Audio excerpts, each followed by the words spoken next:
ସମସ୍ତଙ୍କୁ ନମସ୍କାର ଜଣାଇ ମିନି ଜିକେ କ୍ଲାସକୁ ସ୍ୱାଗତ କରୁଛି। ଆସନ୍ତୁ ଟିକେ ହସିବା ଓ ହସି ହସି ପ୍ରଶ୍ନଗୁଡ଼ିକର ମଜା ନେବା। ପ୍ରଶ୍ନ ନମ୍ବର 1 ସୁନ୍ଦର ପ୍ରଶ୍ନଟିଏ। ଗୋଟେ ଝିଅକୁ ଦେଖି ଲୋକଟି କହିଲା, ଏହାର ମାର ବାପା ମୋର ଶ୍ୱଶୁର। ତେବେ ଝିଅଟି ଲୋକଟିର କ'ଣ ହେବ?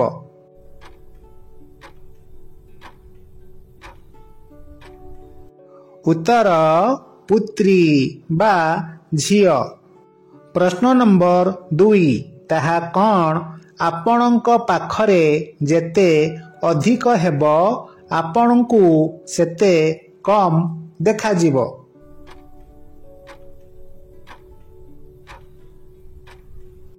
ଉତ୍ତର ଅନ୍ଧାର।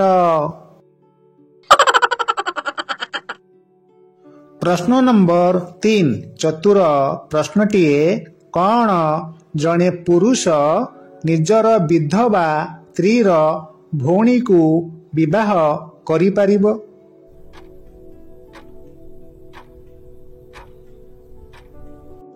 ଉତ୍ତର ନାହିଁ, କାରଣ ପୁରୁଷଟି ମରିଯାଇଛି, ସେଥିପାଇଁ ତାର ସ୍ତ୍ରୀ ବିଧବା ହୋଇଛି। ପ୍ରଶ୍ନ ନମ୍ବର 4 ମଜା ପ୍ରଶ୍ନଟିଏ। ଇଂରାଜୀ ଶବ୍ଦ ଯାହା 1.5 କିଲୋମିଟର ଲମ୍ବା, କୁହନ୍ତୁ କ'ଣ?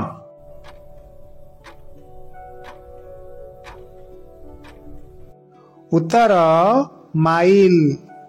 ପ୍ରଶ୍ନ ନମ୍ବର 5 ସୁନ୍ଦର ପ୍ରଶ୍ନଟିଏ। ପିଇଲେ ମରେ, ନ ଖାଇଲେ ମରେ, ଜିଅନ୍ତା ମଲାଙ୍କୁ ଆଦର କରେ, କୁହନ୍ତୁ କ'ଣ?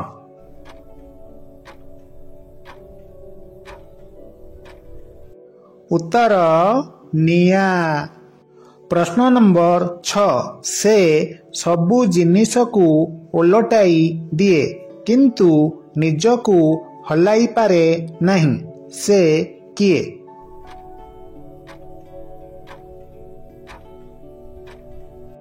ଉତ୍ତର ଦର୍ପଣ ବା ଆଇନା।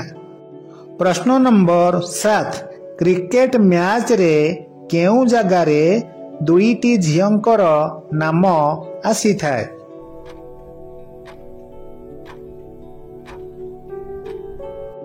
ଉତ୍ତର ସୀମାରେଖା।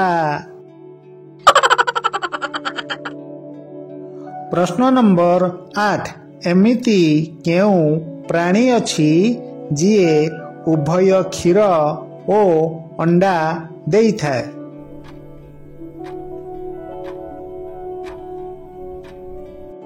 ଉତ୍ତର ପ୍ଲାଟିପସ୍। ପ୍ରଶ୍ନ ନମ୍ବର 9 ସବୁ କିଛିର ଶେଷ କ'ଣ?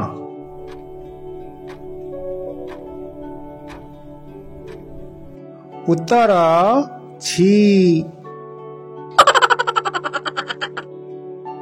ପ୍ରଶ୍ନ ନମ୍ବର 10 ମଜାଦାର ପ୍ରଶ୍ନଟିଏ। ତାହା କ'ଣ ତଳ ଉପର ହୋଇଥାଏ କିନ୍ତୁ ହଲି ନଥାଏ?